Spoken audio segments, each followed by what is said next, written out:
So a few weeks back, I went for a burial of my friend's grandmother somewhere in Karamoja sub-region. I also come from Karamoja sub-region in Uganda, but we are among the, let's say, the indigenous tribes that settled among them. So our lifestyle is a little bit different from the other side of the Karamojongs. So this is us. We were welcomed with that welcome drink that you're seeing there. The person who gives you the drink has to test in order to make you give you assurance that the drink is okay. That is my feet there that you're seeing and my shoes. So those are the huts we live in. And then here, all the girls were asked to come and dig, here men sit and do nothing while women do all the hard work, the digging. So we were here building the urinal shelter. All that fence you're seeing there, it's constructed by the women. So these girls you're seeing here, they are most of them are educated. We have midwives, we have medical doctors, we have social workers. Like we have people from different professions in this family.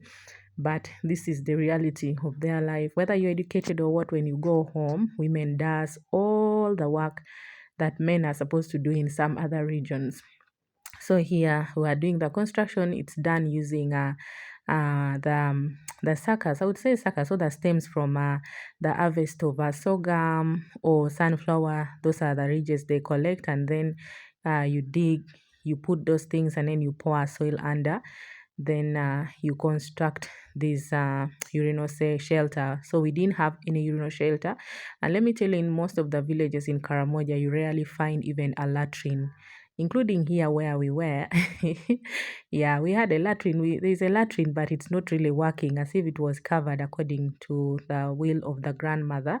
She covered that place, so people have not been using it because they believe that they don't have food. People are hungry, so what will they be putting in those latrines? So they don't prefer making it. And most times, seeing poop of kids around the household or those fence, which is called manyata, is a sign of wealth. It's even surprising that the educated people, when they go to their villages and there is no latrine, you find people going to the bush, and it's just like a normal lifestyle. So our side, for us at least, we've embraced, we have latrines. We also have modern houses. Here we also have modern houses though, but in most of the villages, they still prefer to live in those huts that you've seen. They put this fence around the homesteads, not modern one. You see that lady there that is in a green dress pushing that? She's actually pregnant. She's actually around 5 months pregnant. But here, whether you're pregnant, whether you're what, you just do the hard work. That is it. Even when you get the village women, that's the same thing. And these men are polygamous in nature. They sleep the whole day under the tree. Someone has 3, 4 women. So they sleep under the tree and do nothing, take their local brew, and you wait to go to the woman who has food and you eat. So women struggle to make sure they have foods in their home for these men to come to their different homes. Where there's no food, the man will not come. So you only have to win the man using food.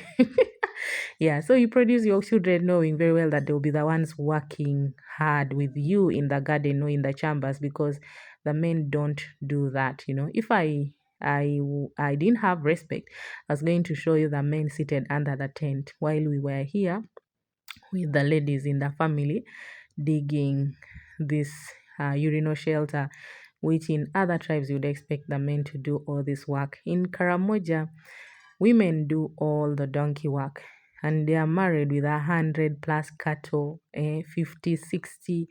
Even the man pays for school fees that your parents paid. It's part of the dowry.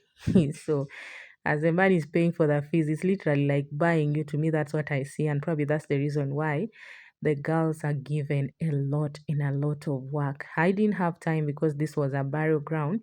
I could not move around to show you how this village is. It's a very big village, but it's all fenced and people live within these fences, and inside this big fence there are again small fences. So this is the final look of the urinal shelter. I also wanted to What you guys urinate go do? in the morning, so I came and I had to utilize this place. Yeah, I got this madam and their children roaming around, so they were scared. Now, here is the whole thing of the day. You see, this was a ram, and it was slaughtered by those women you're seeing there. They had to slaughter and skin and clean. That is them cleaning the intestines of that ram that was slaughtered. It's a meal for the day. And since this is a burial of a very, very old woman, here you you do celebration, like you celebrate her life. Those are ladies who were fetching water. That is my friend there. She's actually a medical doctor by profession. So yeah, you have to come, remove your profession and title and everything, and just be an ordinary woman. So the mothers were there doing all the slaughter, the cleaning, and then us now will take over from there. So they did all that work. That is one of the huts. Let me tell you, even entering in that hut is so hard. Like me, I even failed to bend to enter that house because at our side, the doors are really a bit high, so you can easily enter there. So this is the part of Karamoja culture that you might never know about unless you go to the villages and see it by yourself.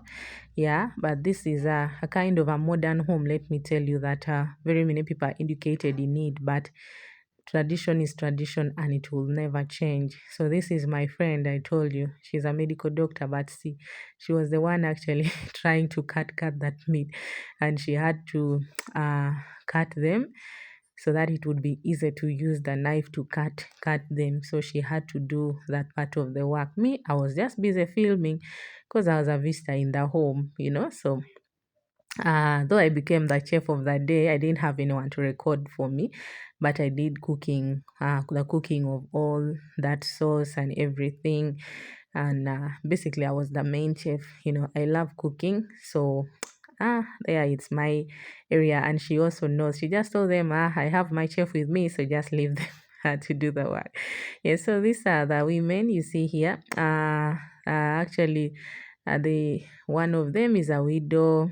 And then here we have the ladies, busy mingling portion, because this one I could not manage. I had to pick the giants to do the mingling for me, and they had to do a very, very hectic part of this work, which was that actually. So since it's a burial and it's a celebration, let me tell you one thing. Here, I didn't know that when you come for a burial, I don't know whether it's just for the old woman or something, but they told us no showering until the dead body enters the grave. Can you imagine that? So for us who arrived like the previous day, we didn't bathe up to that time of the day. We had not showered. The old woman was buried at 4. Now, there was no toilet to go to. For me, I just decided I'm not easing myself here. I'm not doing anything. So I had to just carry all my baggage, the dirt, everything, and brought it straight to my home. So, and also the hut that the dead body was in, nobody was allowed to enter there. Yeah, that's